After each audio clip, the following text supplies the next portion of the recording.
Hi hello ನಮಸ್ಕಾರ. Shweta insta ವ್ಲಾಗ್ಗೆ ಸ್ವಾಗತ. ಬನ್ನಿ ಇವತ್ತು ನಾವು ರುಚಿಯಾಗಿರುವಂತಹ ಪಾವ್ ಬಜ್ಜಿ ರೆಸಿಪಿಯನ್ನು ಹೇಗೆ ಮಾಡೋದು ಅಂತ ತಿಳ್ಕೊಳ್ಳೋಣ.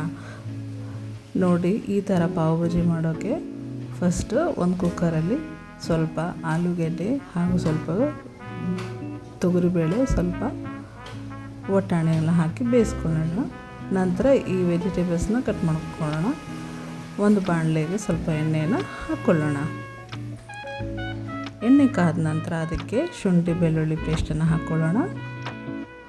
ನಂತರ ಅದಕ್ಕೆ ಈರುಳ್ಳಿಯನ್ನು ಹಾಕ್ಕೊಳ್ಳೋಣ. ಈರುಳ್ಳಿನ ಹಾಕ್ಕೊಂಡು ಸ್ವಲ್ಪ ಕೈ ಆಡಿಸ್ಕೊಳ್ಳೋಣ. ಈರುಳ್ಳಿ ಬ್ರೌನ್ ಕಲರ್ ಬರೋವರೆಗೂ ಸ್ವಲ್ಪ ಬೇಯಿಸ್ಕೊಳ್ಳೋಣ. ನಂತರ ಇದಕ್ಕೆ ಕ್ಯಾಪ್ಸಿಕಮ್ ಹಾಕ್ಕೊಳ್ಳೋಣ ಹಾಗೂ ಫ್ಲವರ್ನ ಹಾಕ್ಕೊಳ್ಳೋಣ. ಇವು ಮೂರು ಕುಕ್ ಆದ ನಂತರ ಸ್ವಲ್ಪ ಟೊಮೆಟೊವನ್ನು ಹಾಕ್ಕೊಳ್ಳೋಣ. ಟೊಮೆಟೊ ಹಾಕಿದ ನಂತರ ಸ್ವಲ್ಪ ಕೈ ಆಡಿಸಿ ಇದನ್ನ ಸ್ವಲ್ಪ ಮುಚ್ಚಿಡಬೇಕು. ಮುಚ್ಚಿದ ನಂತರ ಸ್ವಲ್ಪ ಬಾಯ್ಲ್ ಆಗಿರುತ್ತೆ ನೋಡಿ, ಈ ಥರ ಕಾಣಿಸುತ್ತೆ. ಆವಾಗ ಇದಕ್ಕೆ ನಾವು ಸ್ವಲ್ಪ ಖಾರದ ಪುಡಿ, ಸ್ಪೈಸಿ ಬೇಕಂದರೆ ಸ್ವಲ್ಪ ಜಾಸ್ತಿನೂ ಖಾರ ಹಾಕ್ಕೊಳ್ಬೋದು. ಅರಿಶಿನ ಪುಡಿ ಹಾಕ್ಕೊಳ್ಳಿ, 1/2 ಸ್ಪೂನ್. ಚೆನ್ನಾಗಿ ಕೈ ಆಡಿಸ್ಕೊಳ್ಬೇಕು. ಸ್ಟಾರ್ಟಿಂಗಲ್ಲಿ ನಾವು ಖಾರದ ಪುಡಿ ಹಾಕ್ಕೊಳ್ಳೋದ್ರಿಂದ ಕಲರು ಕೂಡ ಚೆನ್ನಾಗಿ ಬರುತ್ತೆ, ಟೇಸ್ಟ್ ಕೂಡ ಡಿಫ್ರೆಂಟ್ ಆಗಿರುತ್ತೆ. ನಂತರ ಇದಕ್ಕೆ ಸ್ವಲ್ಪ ಪಾವ್ ಭಾಜಿ ಮಸಾಲ 2 ಸ್ಪೂನ್ ಹಾಕ್ಕೊಳ್ತಾ ಇರೋದು.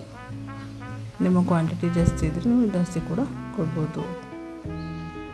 ಕೈ ಆಡಿಸ್ಕೊಳ್ಳೋಣ. ಚೆನ್ನಾಗಿ ಕೈ ಆಡಿಸ್ಕೊಂಡು ಮಸಾಲೆ ಎಲ್ಲ ಮಿಕ್ಸ್ ಆದ ನಂತರ ಇದಕ್ಕೆ ಸ್ವಲ್ಪ ನಾವು ನೀರು ಕೂಡ ಆ್ಯಡ್ ಮಾಡ್ಕೊಳ್ಳೋಣ. ಯಾಕೆ ಅಂತ ಅಂದರೆ ತರಕಾರಿ ಸ್ವಲ್ಪ ಬಾಯ್ಲ್ ಆಗಲಿ, ಚೆನ್ನಾಗಿ ಸಾಫ್ಟ್ ಆಗಲಿ ಅಂತ.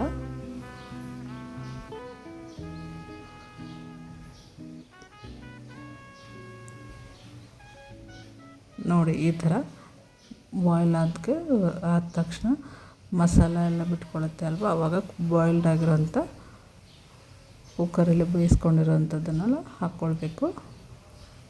ನಂತರ ಚೆನ್ನಾಗಿ ಕೈ ಆಡಿಸ್ಕೊಳ್ಳಿ.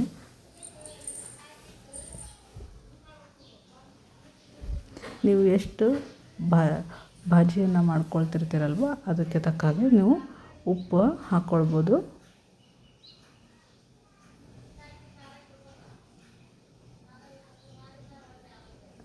ಇದಕ್ಕೆ ಇನ್ನೂ ಸ್ವಲ್ಪ ನೀರನ್ನ ಹಾಕ್ಕೊಳ್ತಾ ಇದ್ದೀನಿ.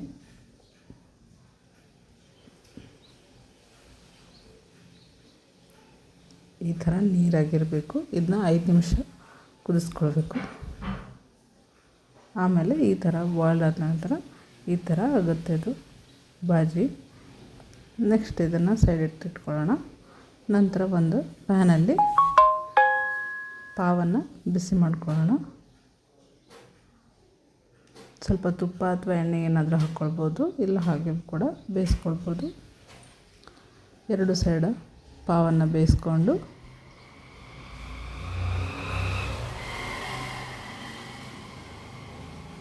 ಚೆನ್ನಾಗಿ ಬೇಯಿಸ್ಕೊಂಡ ನಂತರ ಈ ರೀತಿಯಾಗಿ ನಾವು ಪ್ಲೇಟ್ನ ರೆಡಿ ಮಾಡ್ಕೊಳ್ಬೋದು.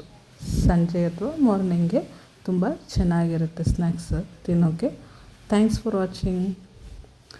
ಲೈಕ್ ಮಾಡಿ, ಶೇರ್ ಮಾಡಿ ಹಾಗೂ ಸಬ್ಸ್ಕ್ರೈಬ್ ಮಾಡಿ. Thank you.